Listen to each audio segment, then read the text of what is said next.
যারা আছেন আমাদের যারা অভিভাবক আছেন মেহমান আছেন আপনারা যান এবং আমরা আল্লাহ রহমত পাওয়ার উদ্দেশ্যে আজকে অনুষ্ঠানটি আয়োজন করেছি।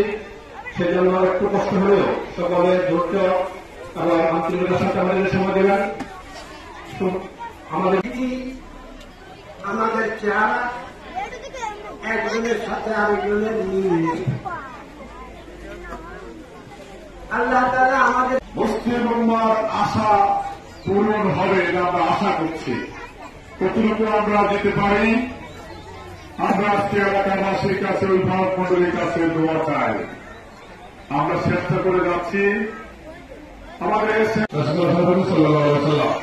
সম্মানিত আমাদের আজকে প্রোগ্রাম হল যারা হাফিজ হয়েছে তাদের সামনে প্রধান অনুষ্ঠান যারা হাফিজ হয়েছে পালন করেছেন। এই জন্য আপনাদেরকে মোবারকবাদ জানিয়ে আপনাদের সন্তানদের শুভকামনা করে কল্যাণ কামনা করে হিসাবে দোয়া নেওয়ার জন্য আমি আপনাদের সামনে দাঁড়িয়েছি। এই উপস্থিতি সম্মানিত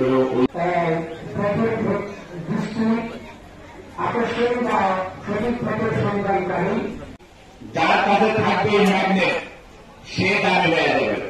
সুবহানাল্লাহ বলেন।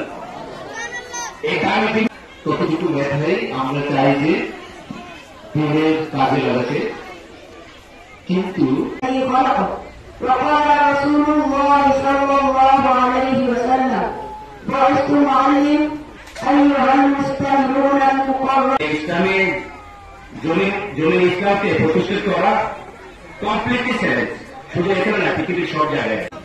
আলেক খান ফাউন্ডেশন ছিল তখন আমাদের হাফিজদের সংগঠন। একটা হচ্ছে ইমান, আরেকটা হচ্ছে আমল, আরেকটা হচ্ছে আখলাক। ইমান আমরা যদি পরিশুদ্ধ না হই, গণ্যমান্য যারা আছেন তারা সবাই ভালো সুন্দর বিষয়তে করতে গেলে আমরা যার কাছে থাকবে ম্যাগনেট সে দামি হয়ে যাবে। সুবহানাল্লাহ বলেন। এটা আমি তিনি যে অনুপ্রেরণা এবং বিশেষ করে দিনী খেদমতের বিষয়ে আমি আপনাদের কাছ থেকে মন থেকে একটু দোয়া চাইব।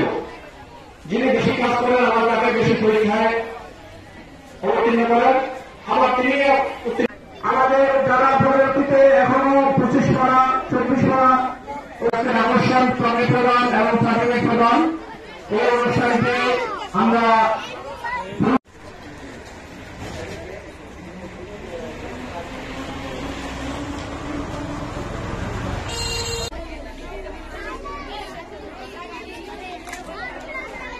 গ্রহণ করতে পারি। আসলে আজকে আমাদের প্রোগ্রাম শুরু হবে ইনশাআল্লাহ।